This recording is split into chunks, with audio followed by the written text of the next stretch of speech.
بزرگوں، دوستوں، میرے بھائیوں اور قابل احترام میری ماں اور بہنوں، آج جمعہ کی نماز کے بعد میں محفل میلاد، جشن میلاد مصطفیٰ کی نسبت پر یہ محفل منعقد ہوئی ہے، اور آپ حضرات کے اس محفل کی نسبت پر آنا قابل مبارکباد ہے، اس لیے کہ حقیقت یہی ہے کہ اللہ رب العالمین کو اپنے محبوب اور اپنے حبیب سے بے انتہا محبت ہے، اور یقینی بات ہے کہ جب محبوب کی محفل سجتی ہے تو انہی کو بلایا جاتا ہے جو محبوب کے چاہنے والے، محبوب سے محبت کرنے والے ہوتے ہیں۔ اس لیے کہ ہم اپنے گھروں کی تقریبات میں بھی اس بات کو دیکھتے ہیں کہ اپنے گھروں کی تقریبات کے اندر میں اہل محبت کو ہم بلاتے ہیں۔ ویسے دیکھنے والے تو بے شمار لوگ ہوں گے، جاننے اور پہچاننے والے تو بے شمار لوگ ہوں گے، لیکن محفل کے اندر میں بلایا کسے جاتا ہے، دعوت دی کسے جاتی ہے؟ محفل میں بلایا ہونے جاتا ہے، تقریب میں مدعو ہونے کیا جاتا ہے، اور آتے وہی ہے کہ آنے والوں کے اندر میں ایک قسم یہ ہوگی کہ آپ نے اپنے گھر میں کسی تقریب کو رکھا، بلانے کے اعتبار سے آپ نے 200 آدمی کو بلایا، لیکن آنے والوں کے اندر میں 150 آئے، اور 150 کے اندر بھی وہ 150 پورے آنے والے اس مجلس کے لیے آنے والے ہوں گے یا کوئی مجبوری کے لیے آنے والے ہوں گے، لیکن ان میں ایک طبقہ وہ ہوگا جو آپ کی محبت میں آیا ہوگا۔ تو اس محفل میں اور اس تقریب میں جن میں آپ نے 200 آدمیوں کو بلایا، آئے 150، لیکن آپ یہ فیصلہ کر سکتے ہیں کہ وہ 150 آدمی آپ کی محبت میں آنے والے نہیں ہیں۔ جو محبت میں آنے والے ہیں ان کی پہچان یہ ہوگی کہ وہ بے غرض بن کر آئیں گے۔ 150 آدمی آپ کے بلانے پر تقریب میں آئے تو ان میں سے ایک طبقہ تو وہ ہوگا کہ جانا پڑے گا بھائی، اگر نہیں جائیں گے تو پھر ہم بلائیں گے تو نہیں آئیں گے، اس لیے یہ ہوگا کہ بات کو رکھنے کے لیے جانا پڑے گا، یا پھر ملاقات کو نبھانے کے لیے جانا پڑے گا کہ وہ بھی ہماری تقریب میں آئے تھے، ہمیں بھی ان کے پاس میں جانا پڑے گا۔ کچھ نہ کچھ ظاہری مجبوریاں ہوگی، لیکن ان بلائے جانے والوں کے اندر میں، ان 150 آدمیوں کے اندر میں ایک طبقہ وہ ہوگا کہ جو صرف وہ آپ کی محبت میں آئے گا، اور محبت میں آنے والوں کی پہچان یہ ہوگی کہ وہ شکایت بھی نہیں کریں گے، بلکہ شکر گزاری کے ساتھ میں اور خوش دلی کے ساتھ میں آپ کی تقریب کے اختتام تک رہیں گے، اور تقریب کے اوپر وہ خوش ہو کر خوشیاں دے کر جائیں گے۔ اب اس بات کو ذہن میں رکھتے ہوئے شہر لکشٹی پیٹ کے اندر میں کتنے لوگوں تک اس محفل کی دعوت پہنچی تھی ہوگی، اور کتنے مریدین تک پہنچی تھی ہوگی، اور ارادہ بھی بہت سے نے کیا تھا ہوگا، لیکن وہ سب نہیں آ سکے، بلکہ بات حقیقت میں یہ ہے کہ جو اہل محبت ہے، وہ اہل دل ہے، اللہ تبارک و تعالیٰ نے 10 بغیر رکاوٹوں کے ان کو اس محفل کے اندر میں پہنچا دیا۔ اللہ تبارک و تعالیٰ اپنے کرم سے ہم کو اور آپ کو اس سے قدردانی کی توفیق عطا فرمائے۔ یہ قدردانی کی توفیق ہوتی ہے تو خدا کا قانون یہ ہے کہ جب میری نعمتوں کا شکر ادا کیا جاتا ہے تو میں نعمتوں میں اضافہ کرتا ہوں، اور اللہ تبارک و تعالیٰ کی طرف سے یہ اعلان ہے کہ جو میرے نعمتوں کی ناقدری کرے گا میں اس سے نعمتوں کو چھین بھی لوں گا، اور اس کو وَلَئِن كَفَرْتُمْ إِنَّ عَذَابِي لَشَدِيدٌ، کہ اس کو دردناک عذاب میں مبتلا کر دوں گا۔ یہ قرآن مجید کی آیت شریفہ ہے۔ نعمتوں کی صورت کے اعتبار سے یہ انعام لکشٹی پیٹ کی سرزمین پر اس محفل کی صورت میں ہوا۔ یہ کتنا بڑا انعام کہ تم نے چند لوگوں نے اس محفل کو یہاں پر قائم کیا، کہ بظاہر کوئی زیادہ انتظام نہیں تھا، لیکن جو کچھ بھی محنتیں کی گئی، جتنے لوگوں تک بات کو پہنچایا گیا، کتنے لوگوں کو دعوت دی گئی، ان سب کے ساتھ میں آواز تو پہنچی، دعوت تو پہنچی، لوگوں نے ارادہ بھی کیا، لیکن وہ سب نہیں پہنچ سکے، بلکہ جن کو اللہ تبارک و تعالیٰ نے منتخب کیا۔ سمجھ میں آ رہی بات؟ تو گویا کہ یہ بات قرآن پاک کے مطابق میں منتخب من اللہ ہوتے ہیں کہ جن کو بلایا ہی گیا اور پہنچنا آسان ہو گیا، پہنچ گئے۔ یہ کتنی بڑی نعمت ہے کہ مجلس یہاں پر سجائی گئی لکشٹی پیٹ کے اندر میں۔ بڑی بڑی مجلسیں بھی ہوتی ہے دنیا کے نظاموں کے عنوان پر، اگر ولیمے کے عنوان پر، یا پھر آنے والے زمانے کے اندر میں الیکشنوں کے عنوان پر، یا کسی اور عنوان پر ہزاروں لوگ، لاکھوں لوگ جمع ہوتے ہیں، دینی ناموں کے اوپر ہزاروں آدمی، سووں آدمی جمع ہو جاتے ہیں، ہوتے ہیں نا۔ لیکن ان مجلسوں کی بنیاد، اس پر آنے والوں کے قدر کا مقام یہ کہ کوئی دین کے لیے آتا ہے، کوئی ثواب کے لیے آتا ہے، کوئی جنت کے لیے آتا ہے، اور کوئی عمل میں اضافے کے لیے آتا ہے، کوئی دین کے علم کو حاصل کرنے کے لیے، کوئی نئی بات سننے کے لیے، یا کوئی نیا چہرہ دیکھنے کے لیے، کسی علماء کے بیانات کو سننے کے لیے آتا ہے۔ یہ سارے کے سارے نیتوں کے ساتھ میں وہ محفل اور مجموعوں کے اعتبار سے اللہ کا معاوضہ اسی درجے میں ہوتا ہے، بالمقابل اس کے کہ جو مجلس اللہ رب العالمین کے حبیب کی نسبت پر محفل میلاد کے نام پر منعقد ہوتی ہے، ان محفلوں کے اندر میں آنے کے لیے راس اللہ کا سلیکشن ہوتا ہے کہ میرے محبوب کی محبت کے نظام کے لیے آئیں گے وہی جن کو میں چاہوں گا۔ اور اللہ تبارک و تعالیٰ چاہتا کیوں ہے؟ چاہنے کی وجہ یہ ہوتی ہے کہ ان سے محبت کرتا ہے، اس لیے کہ محبت اپنے محبوب کی محبت کے لیے، اپنے محبوب کی، اللہ کے پاس اپنے محبوب کی محبت سے بڑی کوئی دولت نہیں ہے۔ اپنے محبوب کی نسبت اور اپنے محبوب کی محبت کا تقاضا یہ ہوتا ہے کہ اللہ تبارک و تعالیٰ اپنے محبوب کی محبت اور محبوب کی محبت کی مجلس میں اگر کسی کو بلا لے تو باعتبار وہ محبوب کی مجلس میں آنے کی وجہ سے وہ بھی اللہ کا محبوب بن جاتا ہے، وہ بھی اللہ کا محبوب بن جاتا ہے۔ تو پھر اب اس میں ہم یہ سوچ لینا کہ ہم اپنے ارادے سے آئے ہیں یا اپنی نیت سے آئے ہیں، نہیں، بلکہ حقیقت میں بہت سے مریدین بھی نہیں آ سکے اور بہت سے لوگ بھی نہیں آ سکے۔ آنے والے کون ہیں؟ کہ وہ پیر کے کہنے کی وجہ سے یا خلیفاؤں کے بولنے کی وجہ سے یا اس طرح سے نہیں، بلکہ آنے والے جن کو اللہ نے چاہا بلا لیا، اور جن کو چاہا بلا لیا تو ان کے لیے کوئی چیز رکاوٹ نہیں بنی کہ یہ کون سا وقت، کیسا وقت، کیوں وقت، کچھ نہیں، بلکہ وہ ایک لگن کے ساتھ میں ایک محبت کے تقاضے کی بنیاد پر وہ نکل کر خرامہ خامہ اگرچہ کے بغیر ارادے ہی کے یہاں پر آ گئے۔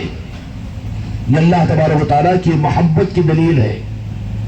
اور نسبتوں پر بلا لے تو اللہ تعالیٰ کی طرف سے اجر کچھ اور مل جائے گا کہ ہر بات پر ایک نیکی ملے گی، اللہ کے ذکر کو کرو گے تو اس کے اوپر یہ ہوگا اور وہ ہوگا، لیکن بالمقابل اس کے کہ اللہ تبارک و تعالیٰ اگر کسی کو اپنے محبوب کی نسبت پر اور محبوب کی محبت کی نسبت پر بلائے تو یہ تو اللہ کی طرف سے بلائے جانے والے خاص بندے ہوتے ہیں، اور وہ بندے اللہ تبارک و تعالیٰ کے چنندہ بندے ہوتے ہیں، اور اللہ تبارک و تعالیٰ ان بندوں کو جن کو اپنے محبوب کی محبت اور میلاد کی نسبت پر بلائے، ان بندوں کے لیے اللہ تبارک و تعالیٰ کی طرف سے یہ امتحان ہوتا ہے کہ خدا کی اس نعمت کی قدر کا حق ادا کرو۔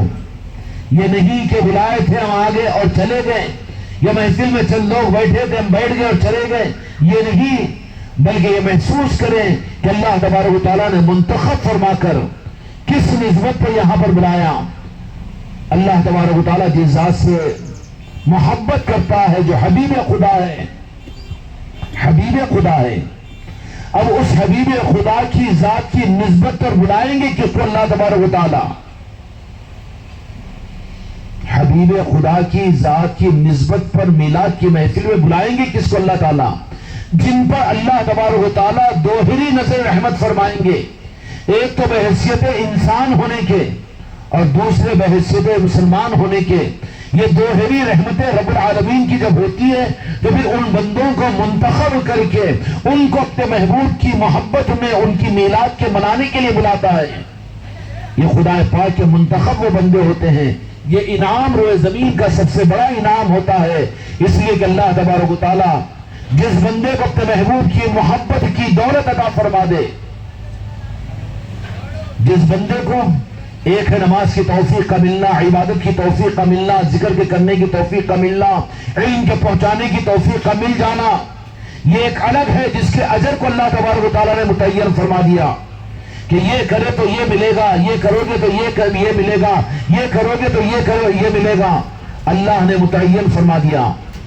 بالمقابل اس کے اللہ تبارک و تعالیٰ نے اپنے محبوب کی محبت کے لیے یا ان کے جشن کے منانے اور ان کی محبت کو کہنے سننے کے لیے جو محفل میلاد کو منعقد کرے اور اپنے محبوب کی محبت کی نسبت پر محفل کو منعقد کرے، اس پر خدا نے اجر کی کوئی لمٹ اور کوئی قانون نہیں بنایا کہ میں ان آنے والوں کو جن کو میں اپنے محبوب کی محبت میں میلاد کے لیے بلاتا ہوں اس پر اتنا ہی اجر ان کو ملے گا۔ اس کے اجر کا کوئی اندازہ اور کوئی پیمانہ رب العالمین نے متعین نہیں فرمایا۔ ہر عمل کا پیمانہ متعین ہے کہ یہ عمل کرے تو اس کا بدلہ یہ ہوگا۔ حج مبرور اگر کرو تو پچھلے گناہ معاف ہو جائیں گے، نماز پڑھو تو برائیوں سے بچا دیے جاؤ گے، صحیح روزے رکھو تو تقویٰ تمہیں دیا جائے گا۔ قرآن و حدیث کے اندر میں ہر عمل کے کرنے کے اوپر اس کا اجر اللہ نے متعین فرما دیا۔ سمجھ میں آ رہی بات؟ لیکن جس کا اجر رب نے متعین نہیں کیا وہ صرف ایک عمل ہے، اور اس عمل کی توفیق بندوں کو اپنی کوشش سے نہیں ہوتی بلکہ خدا کی قبولیت سے ہوتی ہے۔ سارے اعمال ساری امت میں بے شمار ہوں گے۔ جمعہ کی نماز میں سو اور ہزاروں ایمان والوں نے نماز پڑھی ہوگی جمعہ کی مسلمانوں نے، اور اسی طریقے سے اور عصر کی نماز بھی سو مسلمان پڑھیں گے، اور سب ہوگا۔ نیک اعمال بھی زمین پر بے شمار ہو رہے ہوں گے، لیکن ان سارے اعمال کے اوپر اجر متعین ہے۔ جس کا اجر رب نے متعین نہیں کیا وہ کون سا عمل ہے قرآن و حدیث کے اندر میں کہ جس کا عمل اللہ تبارک و تعالیٰ نے متعین نہیں فرمایا بلکہ جس کے عمل کا کوئی سرا نہیں ملتا، وہ عمل اپنے محبوب کی محبت پر ہونے والی محفل میلاد کی محفلیں ہیں۔ محفل میلاد کی محفلیں ہیں۔ اللہ تبارک و تعالیٰ کا کتنا بڑا انعام کہ اللہ تبارک و تعالیٰ نے تم کو اور مجھ کو اس انعام کے دینے کے لیے اپنے محبوب کی محبت اور میلاد کی محفل پر یہاں پر جمع فرمایا۔ اجرت لینے والے بندوں کو دعوت میں آنے والے وہ ہوں گے کہ جو اپنی مجبوری کے لیے 150 کی تعداد آئی، میں نے مثال عرض کر دیا کہ کھائیں گے اور چلے جائیں گے، آپ ان کو روانہ کر دیں گے خوش دلی کے ساتھ میں، آئے دعوت کے لیے، آئے بات نبھانے کے لیے، آئے بات رکھنے کے لیے، کھائے بھائی ماشاءاللہ ٹھیک ہے ٹھیک ہے جا رہے ہیں۔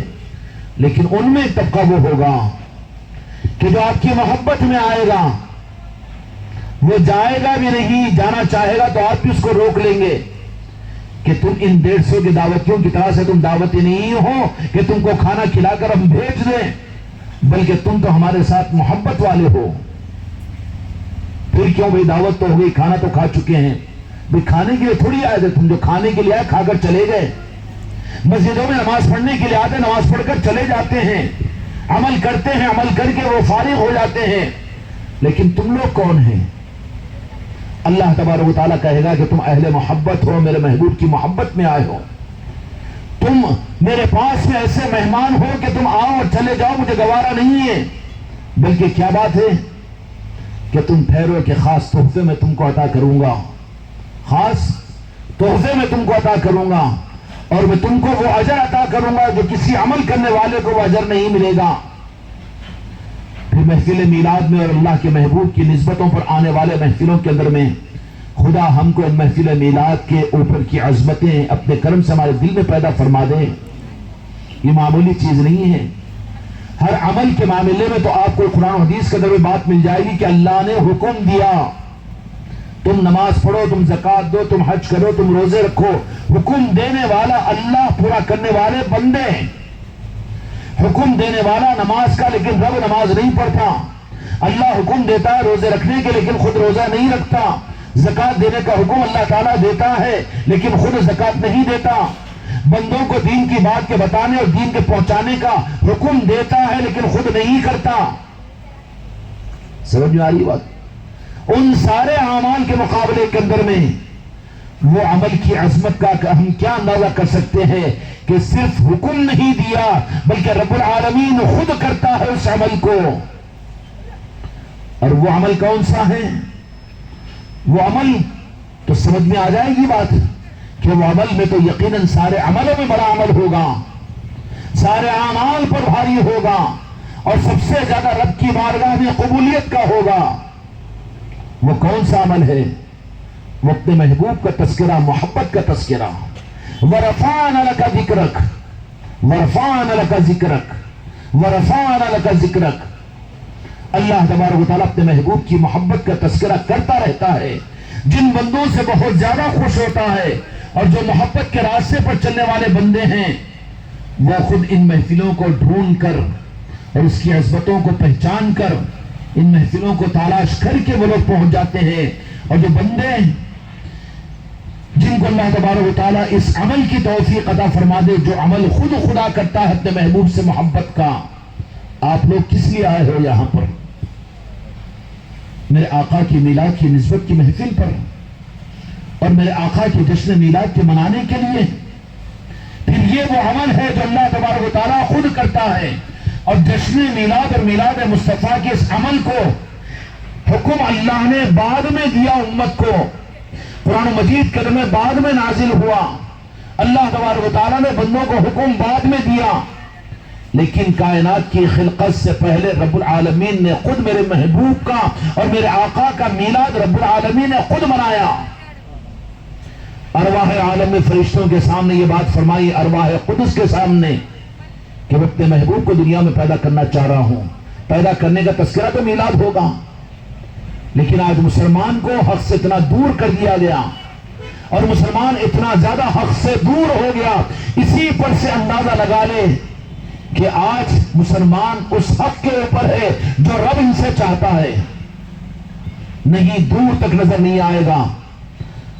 اللہ تبارک و تعالیٰ نے اپنے محبوب کے میلاد کا تذکرہ فرمایا کہ میں اپنے محبوب کو زمین پر بھیجنا چاہ رہا ہوں اور میرے محبوب کو دنیا میں ظاہر کرنا چاہ رہا ہوں.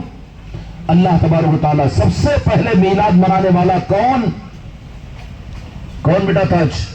ادھر دیکھو بیٹا، تھوڑا قریب آ جاؤ. سب سے پہلے میلاد کا تذکرہ کرنے والا اللہ، اور میلاد کا انکار کرنے والا، میلاد کا تذکرہ کرنے والا. تانا نہیں مار رہا ہوں میں، مگر فرق مختصر وقت میں مختصر بات سمجھا رہا ہوں. میلاد کا تذکرہ کرنے والا، میرے مصطفیٰ کی آمد کا تذکرہ کرنے والا، میرے آقا کی عظمتوں کا اظہار کرنے والا، اور پھر فرشتوں کے سامنے، مقدس ملائکہ کے سامنے، انبیاء کی روحوں کے سامنے، اولیاء کی روحوں کے سامنے، ارواح عالم میں رحمان تھا سب سے پہلا میرے آقا کا میلاد منانے والا اور سننے والا مجموعہ. انبیاء کی ارواح، صحابہ کی ارواح، شہداء کی ارواح، صدیقین کی ارواح، اولیاء کی ارواح، ایمان والوں کی ارواح اور انسانوں کی ارواح. میلاد کو سننے والے ساری روح پاک اور سنانے والا رحمان. سنانے والا تو سب سے پہلی میلاد تو رحمان نے کی ہے. اور کن کے سامنے؟ ایسی پاک روحوں کے سامنے. یہ بھی محفل میلاد ہے، یہ بھی محفل میلاد ہے. ہم اپنے آقا کی میلاد کی خوشی منانے کے لیے یہاں پر جمع ہوئے ہیں اور اپنے آقا کی میلاد کو سننے کے لیے یہاں پر جمع ہوئے ہیں. یہی تو ہوا تھا، کائنات کے بننے سے پہلے محفل میلاد قائم ہوئی تھی. لیکن اس محفل میلاد کے اندر میں جس کے پیشانیوں پر بل آیا اور جس نے اپنی ناک کو چڑھایا اور جس کو حق نہیں سمجھا، حق کی بغاوت میں آیا، اور نتیجہ یہ نکلا کہ صرف ناک نہیں چڑھایا اور وہ اپنے سر کو نہیں جھکایا، بلکہ وہ صرف محفل میلاد پر نہ خوش ہوا کہ کیونکہ ہم تو عبادتوں کے لیے ہیں. عزازیل نے یہ کہا کہ سجدوں کے لیے 60 کروڑ برس کی عبادت، اے اللہ میں تیری کرنے والا ہوں، میں تجھ کو دیکھتا ہوں، معرفت کے ساتھ میں تیری عبادت کرتا ہوں. پھر اب ان کو کیوں پیدا کر رہا ہے جن کی عظمت کو تو نے اپنے حبیب کے بیان کو کیا؟ صرف ناخوشی کا اظہار کیا. کس نے؟ رحمان نے خوشی کا اظہار کیا تو شیطان نے ناخوشی کا اظہار کیا کہ ان کی کیا ضرورت تھی. تو رحمان کی میلاد پر خوش ہونے والے رحمان کے اچھے بندے ہوتے ہیں، اور ان اچھے بندوں کے بالمقابل میں ایک طبقہ وہ بھی جس کی پہچان اللہ تعالیٰ نے کائنات کے بننے سے پہلے بندوں کو عطا فرما دی قیامت تک. اللہ کے اپنے محبوب کے میلاد اور اظہار پیدائش کا تذکرہ فرمانے پر ایک صرف انکار نہیں کیا، گستاخی نہیں کیا اور پھر تقریر نہیں کیا مخالفت میں. مسجدوں کے ممبروں پر میلاد کی مخالفت کو شرک و بدعت اس نے شیطان نہیں کیا، بلکہ صرف ناگواری کا اظہار کیا کہ اللہ عبادت کے لیے ہم کافی ہیں، لیکن اس ذات کو کیوں پیدا کر رہا ہے؟ تو جس نے میرے آقا کی ولادت کے تذکرے پر رحمان کے صرف ناگواری کا اظہار کیا کہ کیا ضرورت ہے، یا بھی کوئی یہ بھی دین کا کوئی نظام ہے کیا، یہ بھی کئی شرک و بدعت تو نہیں ہے، اور کیا ضروری ہے میلاد کی محفلیں، یہ کیا دیوانگی ہے خانقاہ محمدی والوں کی کہ گھروں کے اندر تو گھروں کے اندر بلکہ راستوں اور چوپاٹوں کے اوپر بھی یہ کر رہے ہیں، کروا رہے ہیں، یہ کیوں ہو رہا ہے روزانہ کی محفلیں؟ شیطان نے انکار نہیں کیا، مخالفتیں نہیں کی، ان کا حشر کیا ہوگا جو مخالفت کریں گے؟ خدا ان کو بھی اپنے کرم سے ہدایت کی توفیق عطا فرمائے۔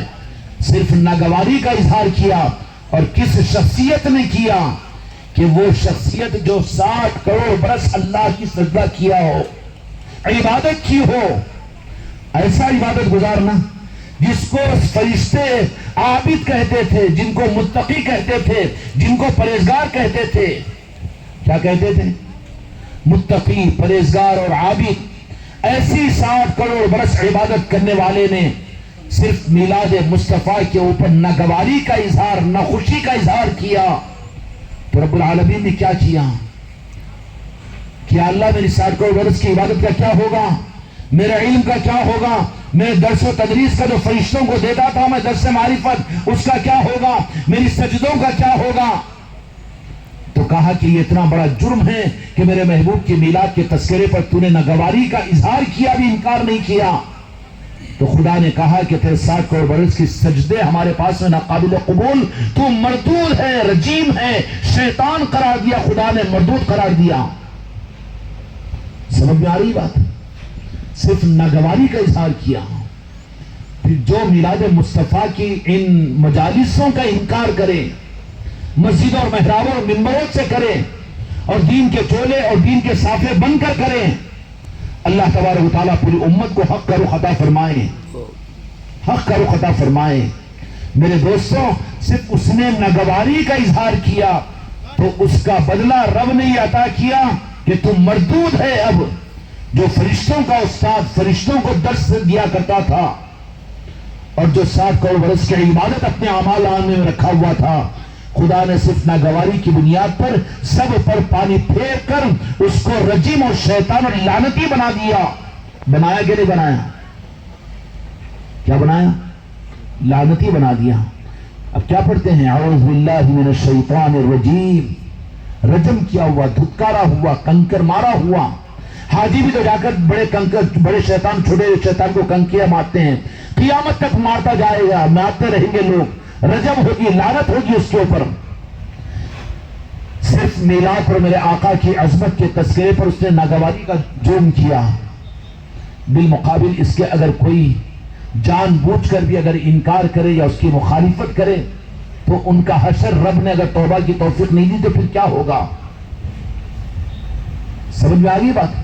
اتنی عبادات، اتنا علم والا، اتنا عمل والا استاذ الملکوت، اس نے صرف میلاد مصطفیٰ اور میرے آقا کی تعظیم کے تذکرے پر صرف ناگواری کا، اللہ میاں یہ کئی کو ہم ہے نا، اللہ نے کہا کہ یہ گناہ ہمارے پاس میں ایسا قابل پکڑ ہے اور قابل نفرت ہے اور قابل ہمارا غضب اور غیظ ہے کہ قیامت تک تو لعنتی اور تو مردود ہے۔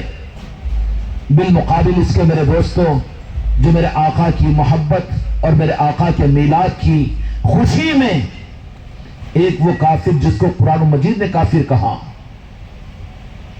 فقیہ ابو لیث سمرقندی رحمۃ اللہ علیہ فرماتے ہیں کہ کوئی مسلمان کسی کافر کو حقارت کی نگاہ سے دیکھنا حرام ہے۔ کفر کو تو دیکھے گا لیکن کافر کو نہیں دیکھے گا۔ ہو سکتا ہے کہ اگلے ہی لمحے اللہ اس کو ایمان کی توفیق دے اور تجھے تیرا ایمان چھین لے، تو پھر کافر کون ٹھہرے گا؟ نہیں ہے گنجائش۔ لیکن وہ کافر، ان کو تو کافر ماننا ضروری ہوگا۔ کیوں کہ قرآن مجید میں اللہ تعالیٰ نے ان کو کافر کہا۔ کس کو؟ ابو جہل، ابو لہب، فرعون، شداد، یہ تو وہ کافر ہیں، ایسے پکے کافر جن کا کفر قرآن و حدیث سے ثابت ہے۔ ایسے ابو لہب کافر، سورت نازل فرمائی جس کے کفر کے اعلان کے لیے، تبت یدا ابی لہب وتب، ہے نا آیت شریفہ ابو لہب پر؟ اللہ تبارک و تعالیٰ نے آیت شریفہ کو نازل فرمایا کہ یہ لعنتی ہو گیا ہے، مردود ہو گیا ہے۔ لیکن اس ابو لہب نے پوری زندگی کفر کی، پوری زندگی اس کی اللہ کی ناراضگی کی۔ لیکن احادیث میں آتا ہے کہ جب دو جہاں کے مالک میرے آقا حضرت محمد مصطفیٰ صلی اللہ علیہ وسلم دنیا میں تشریف لائے تو اس کی بانی تھی حضرت سعودیہ، ابو جہل کی بانی تھی، ابو لہب کی۔ اللہ اکبر اللہ اکبر۔ بے اثر کی جماعت یہی بنائیں گے انشاءاللہ۔ ابو لہب کی بانی تھی، دو جہاں کے مالک کے دنیا میں تشریف لانے پر فرط خوشی کے اندر میں آ کر اس نے، ابو لہب بیٹھا ہوا تھا کعبۃ اللہ کے اندر میں یا اپنے گھر کے اندر میں، تو آ کر اس باندی نے کیا کہا؟ ابو لہب سے اپنے سردار سے جو باندی تھی، کیا کہ تم کو مبارک ہو، آپ کے بھائی حضرت عبداللہ کے گھر پر محمد اس دنیا میں تشریف لا چکے ہیں صلی اللہ علیہ وسلم۔ اللہ کے پاس سے پیمانہ بتانا چاہ رہا ہوں کہ حق کا پیمانہ کیا ہے، حق پر اللہ کی نوازش کیا ہے، میلاد کی محفلوں پر رب کے پاس میں کیا مقام ملتا ہے، اور اس کے انکار پر، اس سے دوری سے، اور اس کے اپنے گھروں پر اہتمام کرنے سے دور ہونے سے، اور ان محفلوں میں جڑنے سے دور ہونے سے، اور ان محفلوں کو نہ ہونے کی فکر کرنے سے اللہ کی نظر کے اندر میں چاہے بہت بڑے اعمال والے کیوں نہ ہو، بہت بڑا پیر کیوں نہ ہو، بہت بڑا عالم اور علامہ اور مفتی کیوں نہ ہو، لیکن خدا کی نظر کے اندر میں کتنا مردود ہو جاتا ہے وہ ابو لہب، جس کا کفر ثابت ہے قرآن پاک سے۔ کوئی اگر مومن کرے تو وہ کافر ہو جائے گا، اس لیے کہ اللہ نے اس کو کافر کہا ہے، لیکن بات یہ ہے کہ کسی کافر کو ہم کافر اس لیے نہیں کہہ سکتے کہ اس کا اعتبار نہیں۔ سمجھ میں آ رہی بات؟ ایسے کافر کی ایک لونڈی اور ایک باندی نے آ کر ابو لہب کو، اپنے مالک کو یہ اطلاع دی کہ آپ کو مبارک ہو کہ آپ کے بھائی کے گھر میں بھتیجے کا تولد ہوا ہے جن کا نام محمد ہے، محمد ہے۔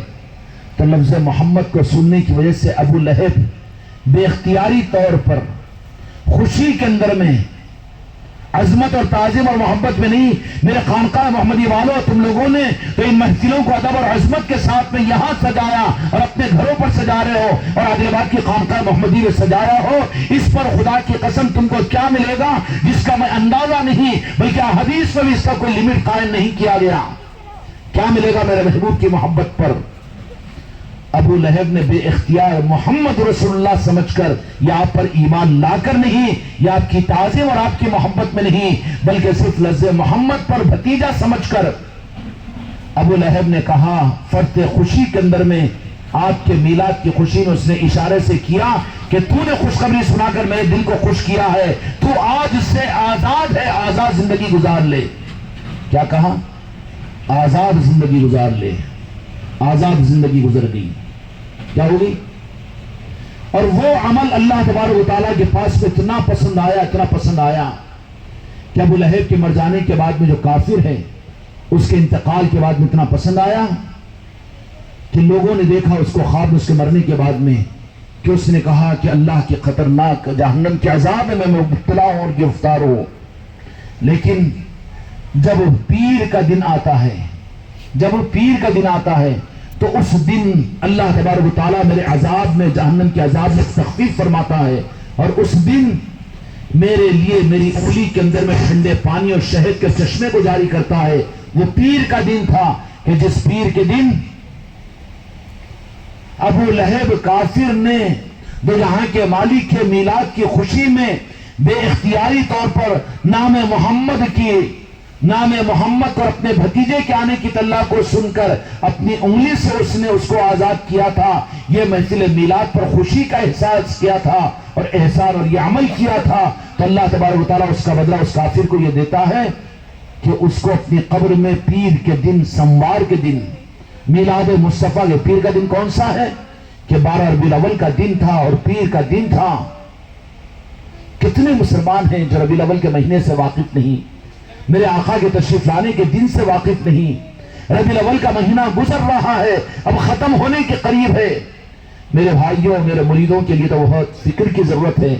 ایک دن میں 4-5 جگہ محفلیں منعقد کرو، کوئی مرید کے گھر کو محروم مت رکھو، بھلے چائے اور بسکٹ پر کیوں نہ ہو، کہ آدھے گھنٹے کی محفل میلاد کیوں نہ ہو، اس لیے کہ ہم نے اعلان کر دیا تھا کہ جو محفل میلاد اپنے گھروں میں نہ کرائے وہ ہم کو اپنا مرید نہ سمجھے، اپنے آپ کو ہمارا مرید نہ سمجھے۔ اس لیے کوئی گھر میرے مرید کا محفل میلاد کے اہتمام سے خالی نہیں رہنا چاہیے۔ وقت کم ہے، ایک دن میں 4-5 منزلیں مجلس طے کرو، کھانے وانے کے لیے نہیں ہو تو کم از کم چائے پانی کی نسبت پر نعتیں ہوں، یاد مصطفیٰ ہو، میلاد کی خوشی ہو، عطر ہو، جو کچھ بھی اللہ تعالیٰ آپ کو دیا ہے، لیکن محفل میلاد کے نام پر محفل اپنے گھروں میں قائم کرنا ہے. کریں گے نا انشاءاللہ؟ اللہ تعالیٰ بھرپور توفیق عطا فرمائے. ابو لہب نے یہ کہا کہ صرف ایک دن، سموار کے دن، پیر کے دن میرے عذاب میں تخفیف ہوتی ہے، اور میری اس انگلی کے اندر میں سے جس سے میں نے سوبیا کو آزاد کیا تھا، محمد صلی اللہ علیہ وسلم کے میلاد اور آنے کی خوشی میں، اس کا بدلہ مجھے یہ ملتا ہے کہ آج دن میں، ہفتے میں ایک مرتبہ میں ایک دن کے لیے خوش رہتا ہوں، اور مجھے ٹھنڈا پانی اس انگلی سے ملتا ہے. جب ایک کافر کو یہ اجر میلاد مصطفیٰ پر ہو، وہاں پر صرف ناگواری پر خدا نے مردود کر دیا، اور یہاں پر ایک کافر کو میلاد مصطفیٰ کی خوشی پر اس کے عذاب میں تخفیف فرما دی اور قیامت تک فرمائیں گے. تو جو آپ کی محبت محفل میلاد کو سجائے، وہ آدھے گھنٹے ہی کی کیوں نہ ہو، ایک اشارے پر کافر کو اللہ تعالیٰ اس کے قبر میں اس کے لیے ٹھنڈے پانی کا انتظام کرتا ہو. اگر یہ ایمان والا میرے آقا کی محبت میں اپنے گھر میں آدھے گھنٹے کی محفل کو منعقد کرے، ایک گھنٹے کی محفل کو منعقد کرے، لنگر لٹائے، لوگوں کو کھلائے، خوشیاں منائے، اس پر پھر اللہ تبارک و تعالیٰ ایمان والوں کو کیا عطا کریں گے، اور پھر مسلمانوں کو کیا عطا کریں گے. مسلمانوں کو محفل میلاد پر جو اللہ تبارک و تعالیٰ کی طرف سے جو تحفہ نقد ملتا ہے کہ وہ اللہ کی نگاہ میں مسلمان نہیں بلکہ مومن بن جاتے ہیں. خدا مومن ہونے کی سند دے دیتا ہے انہیں کہ تم نے میرے محبوب کی محبت کی مجلس کو قائم کیا ہے. اس لیے قابل مبارکباد ہو، آپ حضرات نے اس محفل کو بھی قائم کیا ہے. امید ہے کہ ساروہی کے مکانوں پر محفل میلاد ہو چکی ہوگی. کسی وجہ سے میرے دوستوں آگے پیچھے اگر ہوا ہو تو 2-3 دن کا وقت باقی ہے. اس میں ایک ایک دن میں 3-3, 4-4, 5-5 مجلسیں رکھو، اور کوشش کرو جن مریدین کے گھر میں ذکر کی میلاد کی محفل نہ ہوئی ہو، وہ گھر کوئی مرید کا محفل میلاد کے بغیر خالی نہ رہ جائے. کوئی مرید کا گھر بغیر نشان کے نہ رہ جائے. کرو گے نا کوشش؟ کیا نہیں ارشاد آپ اس سمجھ صاحب امجد بھائی؟ کوئی مرید کا گھر میں محفل کے بغیر نہ رہے اور نشان کے بغیر نہ رہے. اس لیے کہ محفل تو ایک دن 1 گھنٹے میں ختم ہوگی، لیکن وہ نشان سال بھر رہے گا. فرشتے دیکھیں گے، اولیاء دیکھیں گے، اور خدا کے روحانی نظام دیکھیں گے. یہ کون ہے؟ محفل میلاد کرنے والے عاشقین مصطفیٰ کا مکان ہے یہ. کیوں بھی ٹھیک ہے انشاءاللہ. اور مردودیت کا راستہ کیا ہے؟ ناگواری کا اظہار کریں. یہ بھی کیا ضروری ہے بھائی؟ یہ بھی کیا دین کا کام ہے؟ یہ بدعت ہے، یہ خرافات ہے، یہ ناگواری کا اظہار ہے. تو کروڑوں برس کے عبادت کے باوجود خدا نے مردود قرار دیا، اور یہاں پر زندگی بھر کفر کے باوجود خدا نے انعام کا معاملہ کیا ہے. آج امت کو نہ روکے اس سے، بلکہ کوشش کرے کہ ہر کلمہ پڑھنے والے کے گھر میں نہیں، ہر انسان کے گھر کے اندر میں جشن میلاد مصطفیٰ کی محفل ہو جائے. یا کم از کم وہ کہ جشن میلاد مصطفیٰ کی محفل میں ہر انسان آنے والا بن جائے. یہ حق ہر انسان کا ہے، صرف مسلمانوں کا نہیں ہے. اس لیے آپ حضرات کو اگر موقع ملے، میرے نظام آباد کے بچوں نے ایک محفل قائم کی، برادران وطن کو وہاں پر بلایا. صفائی کے کرنے والے ان پچھڑے ہوئے انسانوں کو جن کو پانی کو پلانے کو تیار نہیں ہوتا، بلا کر انہوں نے دسترخوان بچھا کر کھلایا. تو ان کی آنکھوں میں آنسو تھے اور کہہ رہے تھے کہ کوئی ہم کو پانی نہیں پلاتا، لیکن تم وہ کون ہے کہ جو ہم کو یہاں پر بٹھا کر کھانا کھلا رہے؟ تو کہا کہ یہ پیغام ہم کو ہمارے آقا مدینے والے محمد رسول اللہ صلی اللہ علیہ وسلم نے عطا فرمایا. اور ہم خواجہ خواجگان کے چاہنے والے، ان کے ماننے والے ہیں. ان کا ہم کو یہی حکم اور یہی طریقہ ہے کہ دنیا میں ہر انسان سے محبت کرو اور ہر انسان کو عزت دو. تو پھر مدینے والوں سے وہ کتنا مانوس ہوں گے اور خوش ہوں گے. تمہاری میلاد کی محفلیں اپنوں میں نہیں بلکہ پرایوں کے اندر میں، برادران وطن کے اندر بھی ہونی چاہیے. کرو گے انشاءاللہ. 2-3 روز باقی رہے گے، اس موقع کو غنیمت سمجھے. اللہ تعالیٰ تم لوگوں کو اور ہم کو اس کی قدردانی کی توفیق عطا فرمائے. محفل میلاد میرے دوستوں، یہاں پر آنے والوں کو اللہ تعالیٰ کی طرف سے خاص نعمت جو عطا فرماتے ہیں کہ ان کے دل کے اندر میں نورانیت اور روحانیتوں کو اللہ تبارک و تعالیٰ عطا فرماتے ہیں. اس لیے اپنے دلوں کو پاک و صاف کر کے، یہ دل کھینے کپٹ کے لیے، عداوت اور بغض اور انسانوں کے ساتھ میں دشمنی کے لیے نہیں ہے کہ وہ انسان یہ اور وہ کافر اور وہ مشرک نہیں. یہ دل کو تو اللہ تبارک و تعالیٰ ان قوموں کی وجہ سے اپنے دل کو ناپاک مت کرو. بلکہ اس دل کو پاک و صاف کرو. اور دل کا حق یہ ہے کہ اس دل میں رہنے کی ذات جو ہے وہ میرے آقا دنیا کے مالک محمد رسول اللہ صلی اللہ علیہ وسلم کی ذات ہے. اس لیے میرے بچوں اپنے دل کے خانے کو خالی رکھو، اس کو بچاؤ، اس کو صاف و صوف رکھو. یہاں پر آنے والے ہیں، مجلس سجنے والی ہے، تو قیوم بھائی نے یہ بھی پنڈال بنا، ادھر ادھر کے راستوں پہ شامیانہ ڈالا اور یہ پتری بچھائی، کرسی رکھی، صاف صوف کیا نا آپ نے. تو پھر میرے آقا کی محبت بھی کن دلوں کے اندر میں آئے گی. ہم کو آپ نے نالی میں لے کر نہیں بٹھا دیا، ہم کو آپ کے ڈینٹ کی ٹاکی پر لے کر نہیں بٹھایا، ہمارے بیٹھنے کے لیے آپ نے کچھ عظمت کی وجہ سے تو ہمارے لیے مقام بنایا. تو پھر میرے آقا بھی کس دل پر آئیں گے؟ کیا چاہتے ہو کہ نہیں چاہتے ہو کہ ہمارے دل میں ہمارے آقا کی محبت کا ڈیرا بن جائے، ہمارے آقا کی محبت جاگوسی ہو جائے اور ہمارے آقا کی یاد ہمارے قلب میں منور ہو جائے؟ چاہتے کہ نہیں چاہتے؟ اس کے لیے کام ہم کو یہ کرنا پڑے گا. پہلے انتظام پہلا کیا تم نے، اس کے بعد میں ہم آئے، مجلس بعد میں سجی. انتظام پہلے ہوا، فیان پہلے لگے، مائک پہلے لگا، اور پھر ٹھنڈا پانی کا انتظام پہلے ہوا، اور نیچے پھالیاں پہلے بچھائی گئی، شامیانہ پہلے لگا، اس کے بعد میں ہم آئے ہیں. اگر ان سب کے بغیر آپ اگر یہاں پر ہم کو بلا لیتے تو آپ خود ناخوش ہو جاتے تھے. اس لیے پہلی تیاری کرنی پڑتی ہے مہمان کو، عظمت والوں کو بلانے کے لیے. اس لیے اپنے دلوں کو پاک و صاف کر لو، ہر انسان سے محبت سے اپنے دلوں کو پاک و صاف کرو. نفرت کسی انسان کے لیے نہیں، اس لیے کہ سارے انسان زمین کے اوپر جتنے انسان ہیں، چاہے کسی مذہب سے تعلق رکھتے ہو، لیکن وہ حضرت آدم علیہ السلام کی اولاد ہیں اور حضرت حوا علیہ السلام کے بیٹے ہیں. اس لیے ہر انسان سے محبت کر کے اپنے دل کو صاف کرو. اور اس دل کے اندر میں جب اپنے دل کو کینے، کپٹ اور بغض اور عداوت سے، عناد سے، دنیا کی ناپاک محبت سے صاف اگر کر دو گے تو پھر اس کے بعد پھر عشق رسول کی مجلسوں کے ذریعے سے، یاد رسول کی مجلسوں کے ذریعے سے اللہ تعالی ہم کو اور آپ کو اس پاک دل کے اوپر اپنے محبوب کی محبت کو داخل کرے گا. اگر دل پراگندہ ہو، گناہوں سے آلودہ ہو، اور یہ دل کے خانے بند ہو، انسانوں کی محبت نہ ہو، ایمان والوں کی عظمت نہ ہو، اور یہ پراگندہ دل ہو، تو تم اپنے پیر کو بلا کر نہیں بیٹھ سکتے، تو اللہ اپنے محبوب کو کیسے بھیجے گا؟ اس لیے اپنے دلوں کو پاک صاف کرنا یہ تیاری ہے. تیاری کر اپنے دلوں کے اعتبار سے کہ یا اللہ یہ دولت ہم کو اور آپ کو عطا فرما. کریں گے انشاءاللہ. اللہ تبارک و تعالیٰ آپ حضرات کی اس محفل کو اپنی بارگاہ میں قبول فرما کر سارے لچھڑی پیٹ والوں کو بے انتہا عروج اور بلندی عطا فرمائیں. یا اللہ دن دوگنی رات چوگنی ترقی عطا فرمائیں. ہر بلا و مصیبتوں سے اللہ تعالیٰ سارے لچھڑی پیٹ والوں کی حفاظت فرمائیں اور امت کو بالخصوص حق کا رخ اپنے کرم سے عطا فرمائیں. ہم چاہتے ہیں کہ آج یہاں پر سڑکوں پر یہ محفلیں ہو رہی ہیں، لیکن خدا کرے کہ ہر مسجد اور ہر مسجد کے ممبروں سے اور ہر مسلمان کے گھروں سے یہ محفلوں کا انعقاد ہو، تاکہ یہ عشق رسول کی خیرات پوری امت کو مل جائے. کریں گے بھائی انشاءاللہ. اللہ تعالیٰ اپنے کرم سے ہم کو اور آپ کو ہماری اس محفل کو بے انتہا قبول فرمائے.